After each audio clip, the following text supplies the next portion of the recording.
السلام عليكم ورحمة الله. النهاردة هنعمل مع بعض زي ما شايفين كده الفرع ده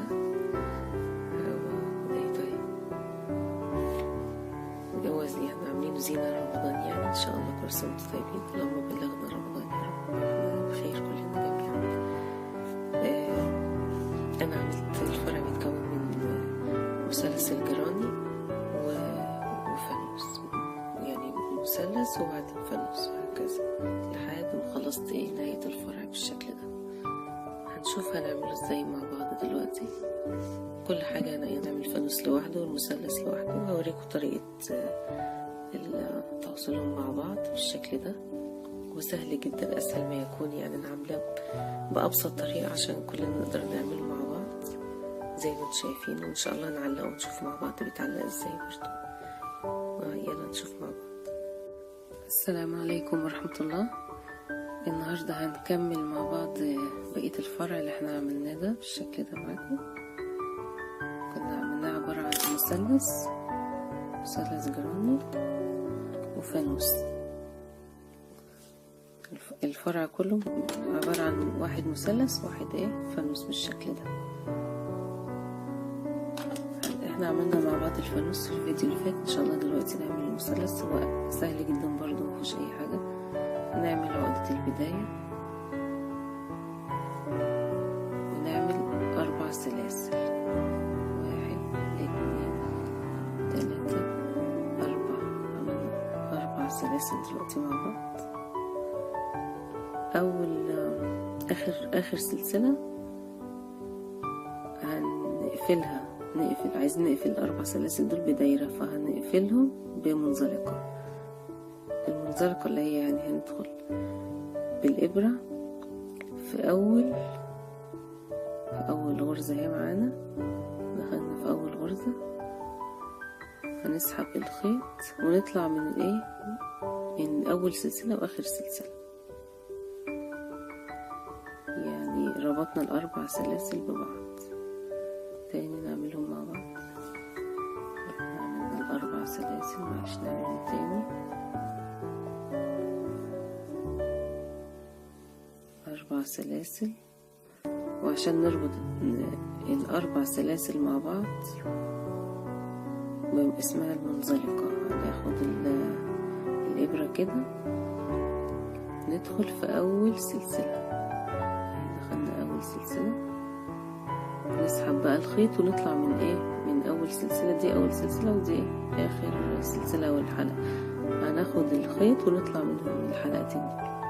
كونا دايرة زي ما انتم شايفين كده. في الدايرة دي بقى نبدأ نكون المثلث مع بعض.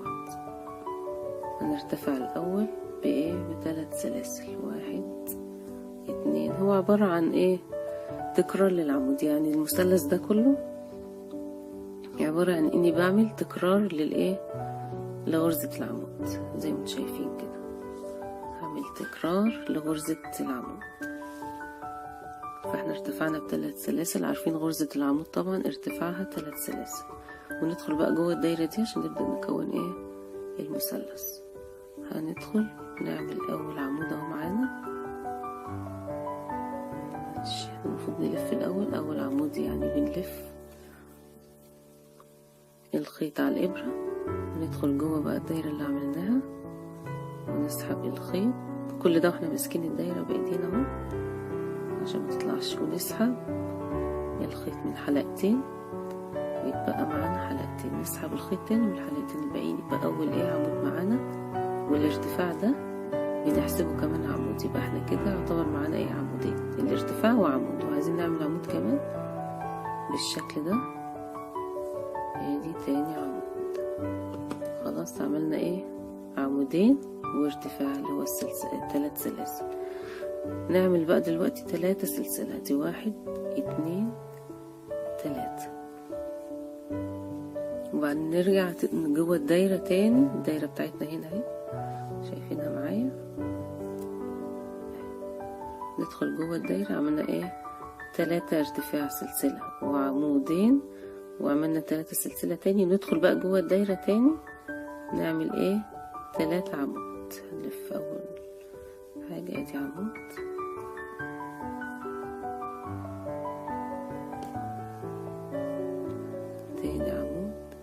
جوه الدايرة اهي، بسحب الخيط واطلع من حلقتين والف تاني واسحب واطلع من الحلقتين التانيين.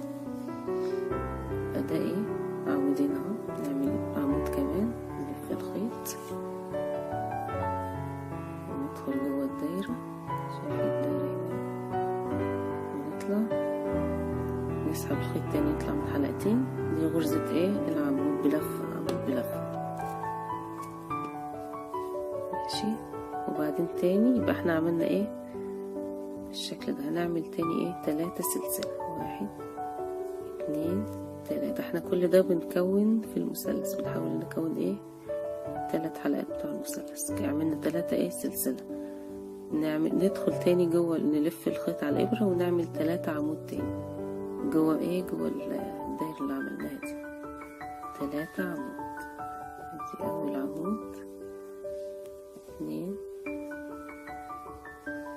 انا بصبعي ده بحاول ايه امسك الخيط عشان ما يلفش ويروح يجي معايا اهو. نطلع من حلقتين وبعدين ندخل تاني ونطلع من حلقتين الباقيين. الخيط فتل معايا، معلش هرجع اعيد تاني، نعد تاني. ادي اول عمود، نعمل كمان عمود، نطلع من حلقتين ونلف ونطلع من حلقتين، ندي كده عمودين اهو.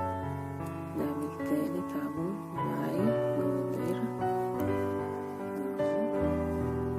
كده ايه 3 عمود. يبقى احنا من اول الايه الدايرة احنا عملنا 4 سلاسل قفلناهم بمنزلقة، وبعدين عملنا الارتفاع 3 سلاسل، وبعدين عمودين، وبعدين ايه ارتفعنا، وبعدين عملنا 3 سلاسل، وبعدين 3 عمود و3 سلاسل و3 عمود. نعمل 3 سلاسل ونقفل تاني بمنزلقة، يبقى 3 سلاسل اهو. دي 1 2 3. عايزين نقفل بقى ايه اول سطر في المثلث، نقفله بمنزلقة في ايه في 3 غرزة في الارتفاع. الخيط ده غامق يا رب يبان معاكم. ادي اول غرزة، تاني غرزة، تالت غرزة ندخل فيها هنا. احنا دلوقتي يا دوب الحلقة اللي على الابرة اهي، هندخل عايزين نعمل منزلقة، هندخل في 3 سلسلة من دي سلاسل الارتفاع اللي جوه الدايرة، دي سلاسل الارتفاع اللي ارتفعنا بيها. هندخل في 3 سلسلة منهم، ادي 1 2 3. دخلنا في 3 سلسلة بالشكل ده، بحيث ان يتكون حرف في فوق الابرة اهو. دي 3 سلسلة دخلنا فيها. عايزين نسحب بقى ايه الخيط ونطلع من الحلقتين، من كل الحلقات اللي على الابرة يعني بالشكل ده. يبقى احنا كده قفلنا ايه قفلنا اول سطر. يبقى السطر بيتكون من 3 عمود، 3 سلسلة، 3 عمود.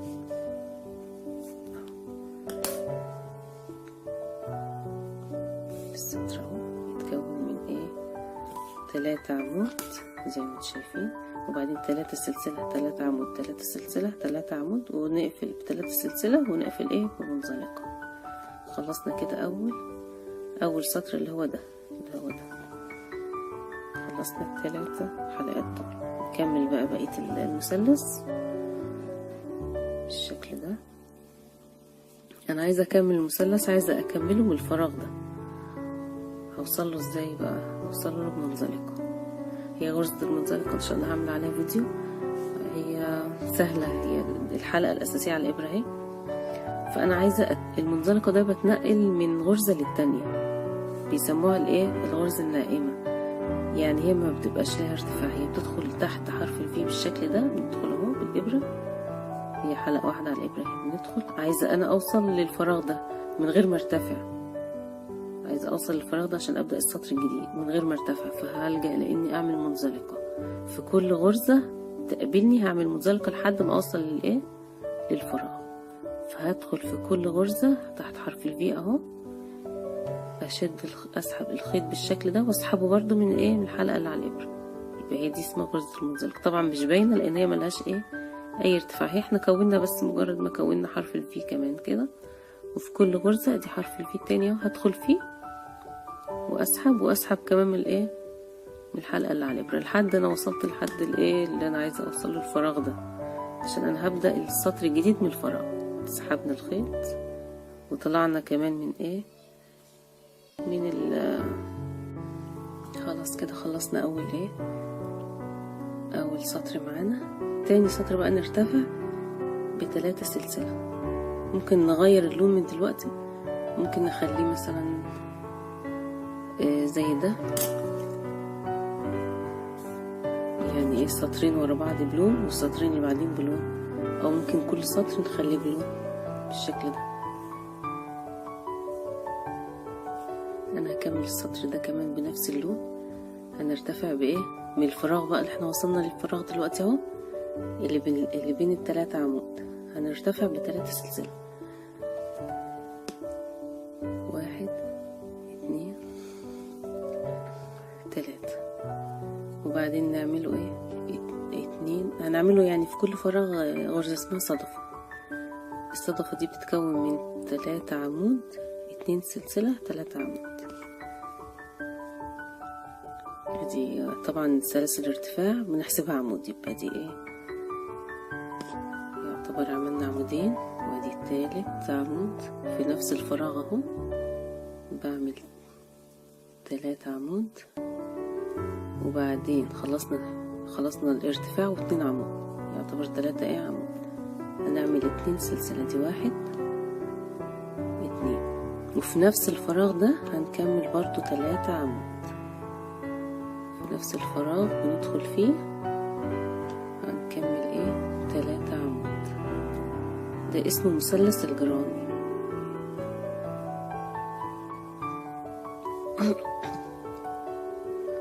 بالشكل ده. ادي كده 2 عمود، نكمل التالت.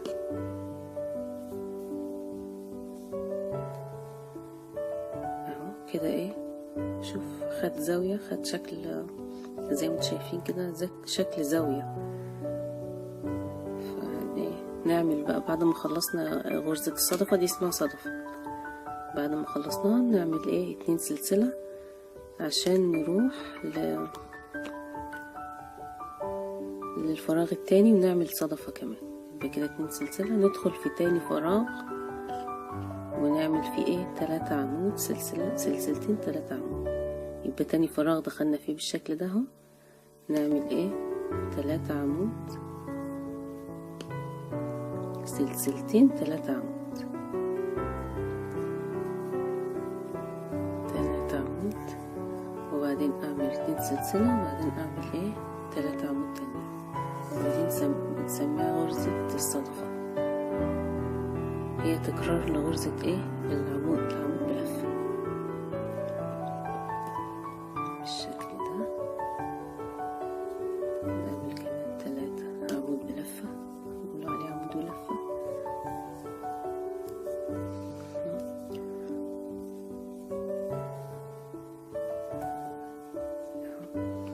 يبقى عملنا هنا صدفة في الفراغ ده، صدفة، وكمان الفراغ ده عملناه مع بعض اهو.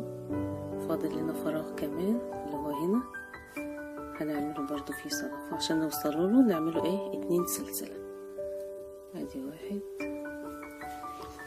2 سلسلة، وبعدين نلف الخيط على الإبرة وندخل في العمود الثالث في الفراغ الثالث. دي الدايرة اهي، كان فيها عملنا فيها ايه طلع منها 3 فراغ بالشكل ده. في كل فراغ بنعمله ايه الصدفة.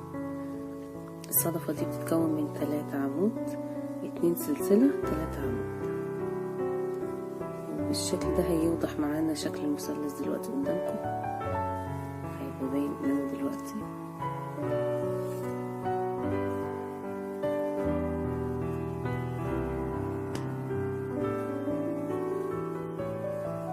كده عملنا 3 عمود، نعمل سلسلتين بقى، وبعدين 3 عمود تاني.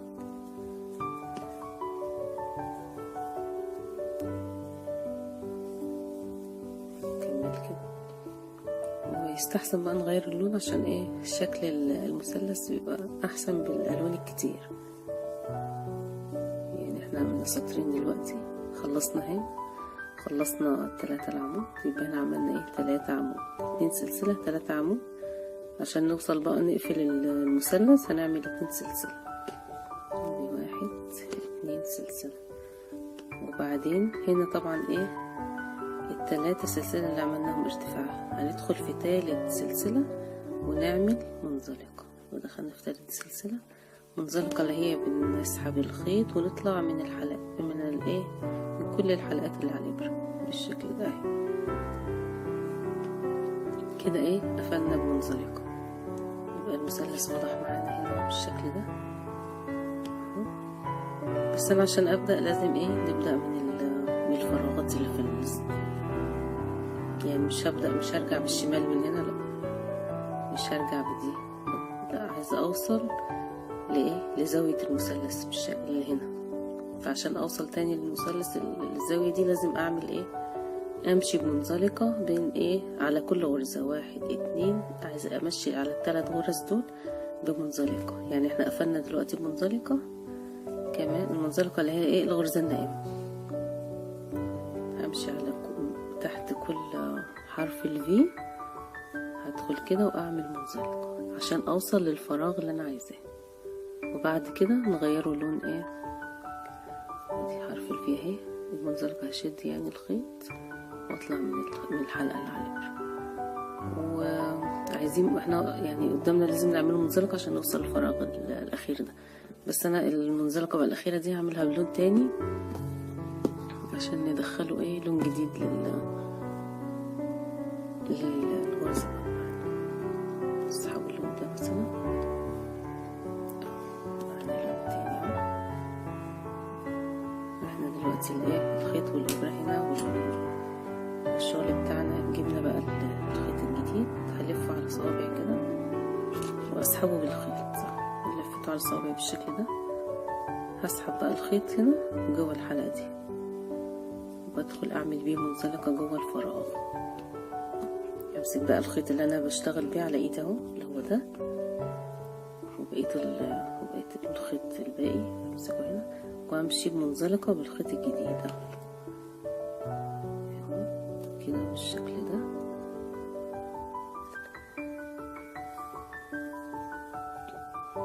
هسحبه من الحلقة اللي على الابرة. خلاص خلصنا سحبناه.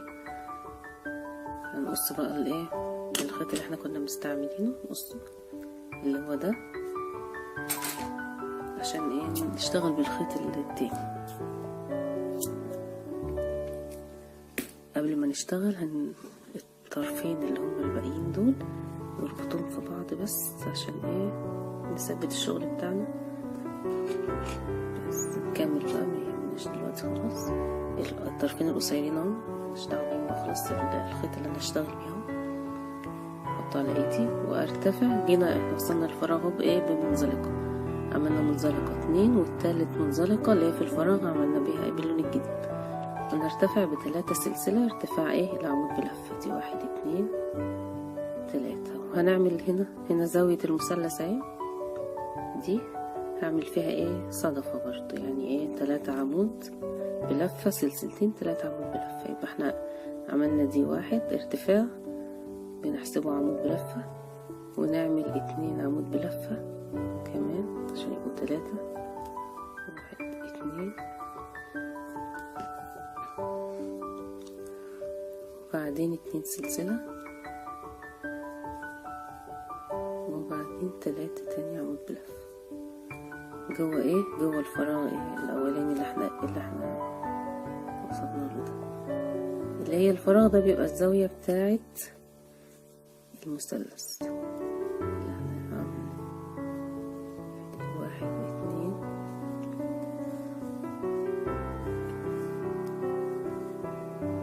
3 كده. خلصنا اول صدفه في الزاويه. طيب هنا بقى المثلث ليه 3 زوايا، ادي زاوية اللي انا اشتغلت فيها اهي والتانية والتالتة.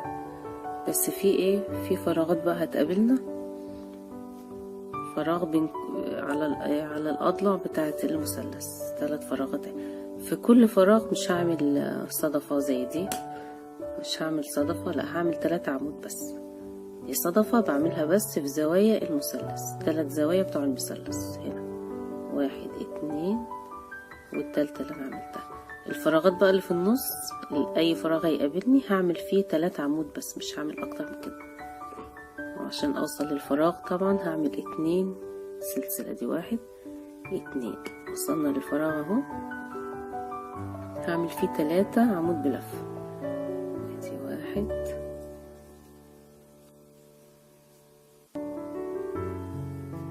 2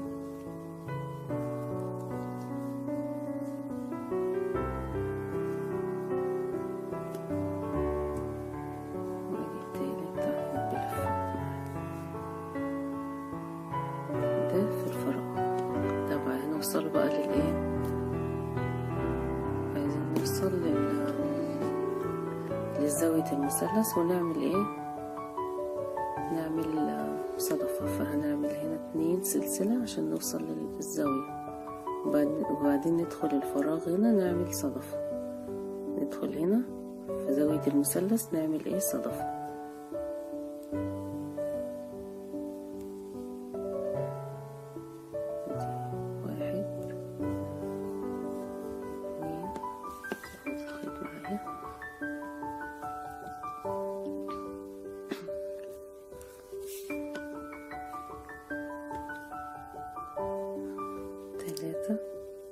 الصدفة هي مكونة من ايه، 3 عمود بلفة، 2 سلسلة، وبعدين 3 عمود بلفة كمان.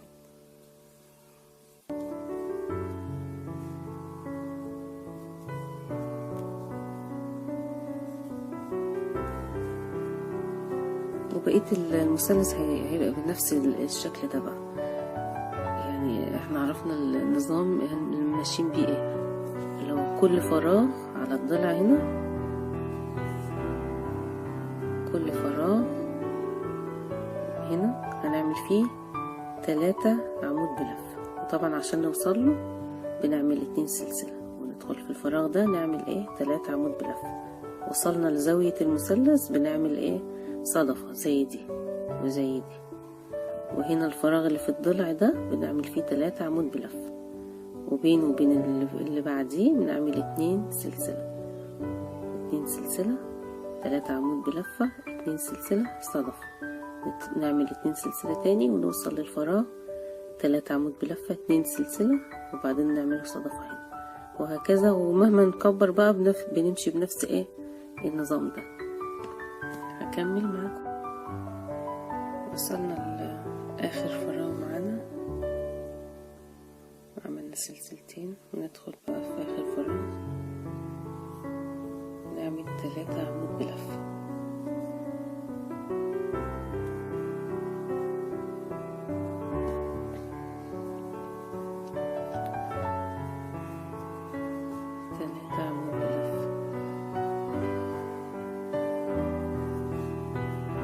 سلسلة، وننهي بقى ايه المثلث بمنزلقة في اخر في ال3 سلاسل ارتفاع. في التالت سلسلة دي 1 2 3، ندخل في تالت سلسلة ونعمل منزلقة بالشكل ده. يبقى احنا كده خلصنا ايه المثلث. نقفل بقى بسلسلة، نقفل شغلنا بسلسلة، نشد كده الشغل كويس، وبعدين نقص ايه الخيط منه بالشكل ده معانا.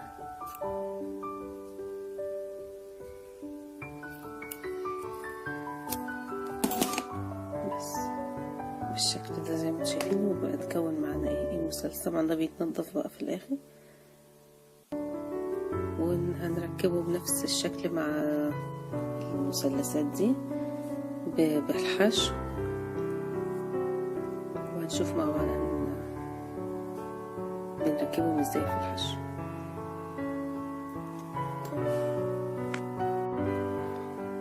هنا وصلت لآخر الغرزة معايا، آخر هنا فراغ في الضلع، مش في الزاوية دي، الزاوية المثلث هنا 1 2 3 اخر ضلع معايا في السطر ده يعني، هعمل فيه 3 عمود بلفة.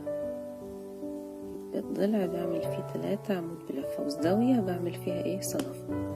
خلصنا عمود 3 عمود بلفة، نعمل إيه؟ عشان نوصل بقى للايه الصدفة نعمل 2 سلسلة. وعايزين نقفل بقى ايه السطر ده، احنا كده خلصنا سطر، عايزين نقفله بمنزلقة في 3 سلسلة من الارتفاعات اللي ارتفعناها. يعني دي اول حاجة عملناها في السطر، 3 سلاسل اول حاجة عملناها في السطر، ودي اخر حاجة عملناها في السطر. نقفله بقى ايه بمنزلقة في 3 سلسلة. 1 2 3 ندخل 3 سلسلة نقفل. في خطين كده على الابرة، يعني حرف الفي اهو،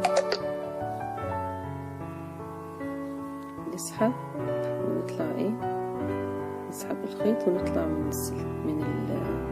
الحلقتين اللي على الابرة، وكده ايه خلصنا السطر.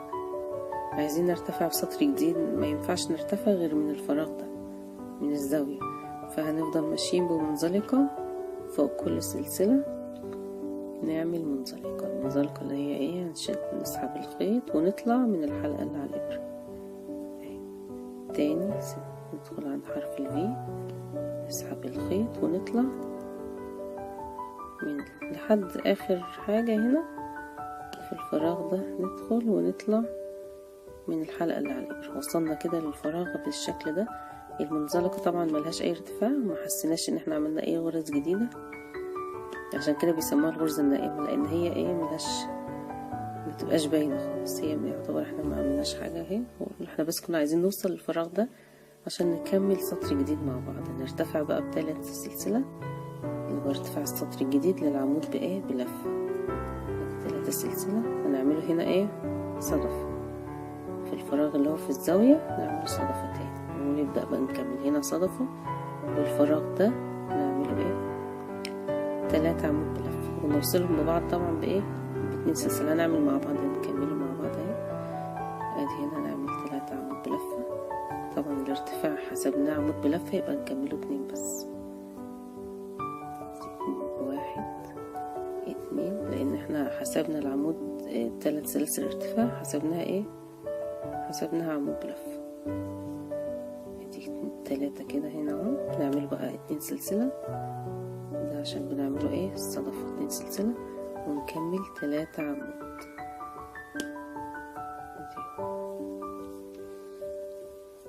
1 2 3. وعشان نوصل للفراغ اللي في الأضلاع دي، هنا بقى عندنا فراغين، مبقاش فراغ واحد. كل بقى ما نزيد في المثلث نكبره في المثلث، هتلاقي الايه الأضلاع بتاعته زادت. الفراغات اللي في الضلع المثلث، الفراغات هي اللي زادت، انما المثلث ليه 3 أضلاع احنا عارفين. هنا بنعمله 2 عشان نوصل بقى الفراغ ده، نعمله 2 سلسلة. دي 1 2 وندخل في الفراغ اللي هيقابلنا نعمله 3 عمود بلفة. 3 عمود بلفة.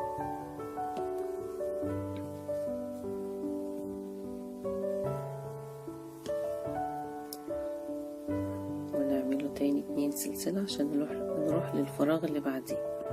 وصلنا للفراغ التاني فعملنا 2 سلسلة، ندخل في الفراغ نعمله ايه 3 عمود بلفة بالشكل ده.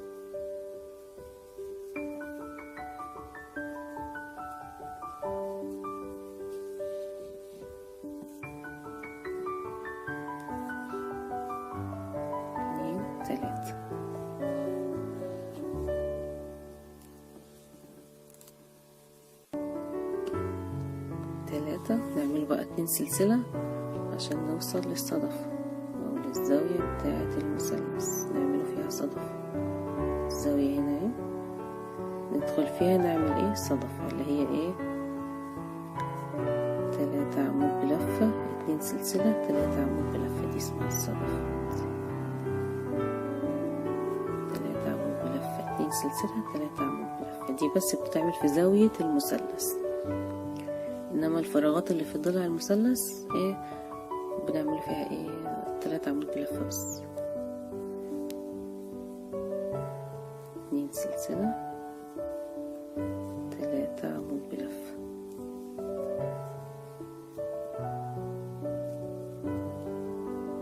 واحد 2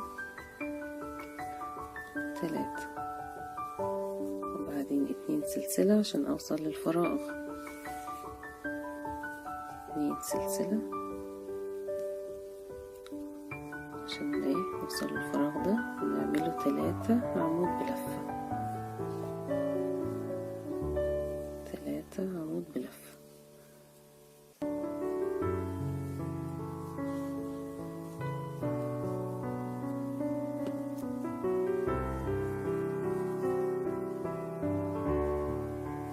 بالشكل ده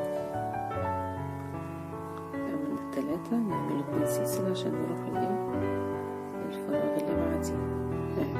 ونكمل بقى بنفس الطريقة دي. كملت 30 سلسلة هنا وبقى الفرع بالشكل ده، مثلث وفانوس، مثلث وايه وفانوس زي ما انتم شايفين كده. ساعة ما يتعلق طبعا هيبقى الشكل واضح، مثلث وفانوس بالشكل اللي احنا شايفينه ده.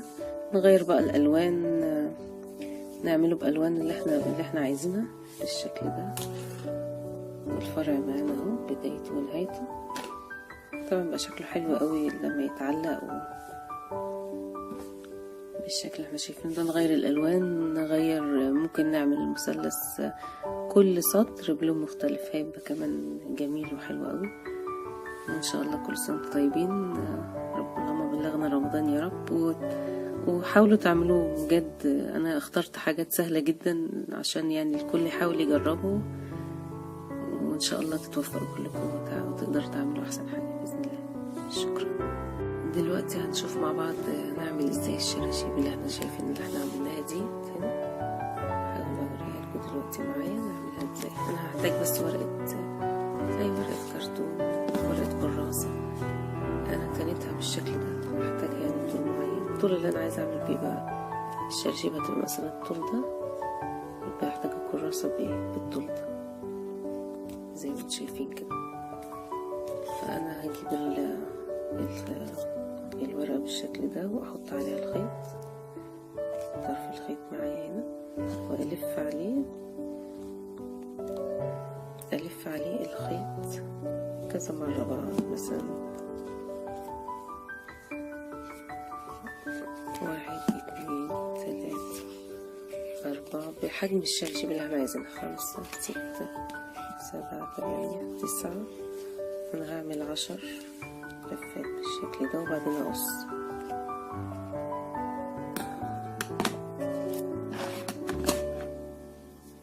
اقص الخيط بقى من البقرة دلوقتي واطلع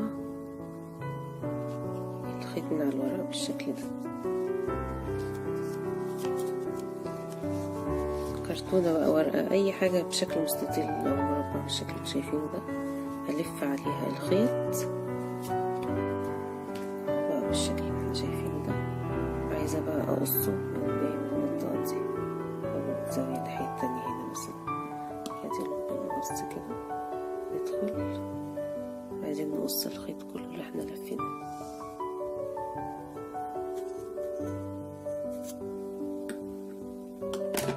هنا قصيناه بالشكل ده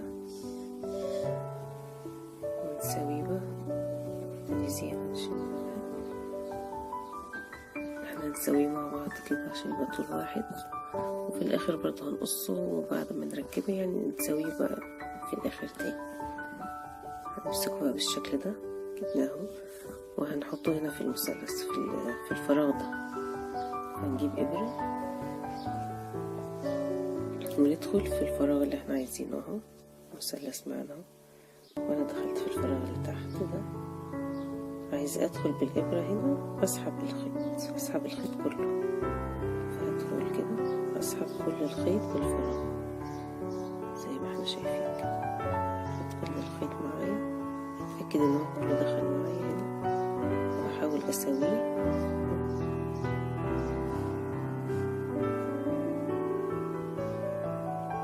بس ما طلعوش كله طبعا، هسيب الاطراف بتاعته عشان انا هشدها. انا دلوقتي عملت دايرة هنا اهي كويس. انا شديت الخيط من الفراغ وسبت الاطراف بتاعته. عايزة اساوي الاطراف دلوقتي قبل ما ادخلها هنا بالشكل ده، والطرف في ايدي التاني. خلاص اطلع الابرة بقى وادخل بصباعي انا، ادخل في كل الدوائر اللي انا عملتها واشد الطرف بتاع الخيط من ادخله جوه الدايرة هنا اهو، والخيط هنا عايزة اشده بقى وادخله جوه الدايرة بس كده. واحاول اطلعه بالراحة، اشد بقى الخيط من الدايرة بالراحة كده معايا.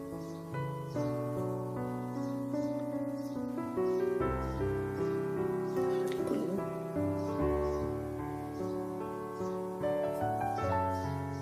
اشد بقى كله مع بعض.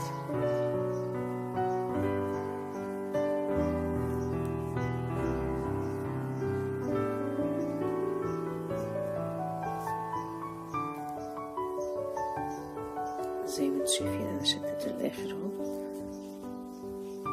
واحاول انا خلصت كده، احاول بقى اسويه مع بعض كله عشان لما اقص يبقى ما اقصش كتير يعني منه. زي ما انتم شايفين كده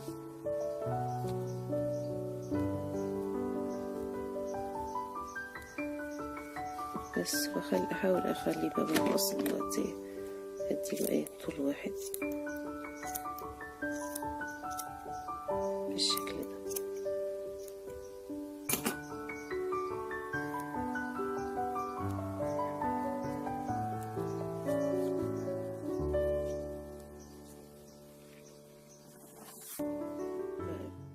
الشراشيب بالشكل دي، والمثلث اهو زي ما احنا شايفين معانا كده.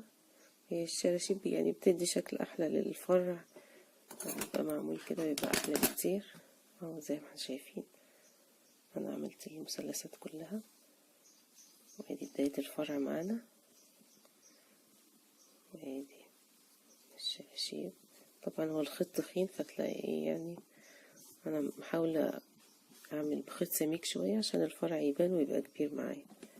وبرضه عملت ابرة كبيرة عشان المثلث يبقى كبير كده، ويعني الفرع يبقى باين شوية لانه هيتعلق فوق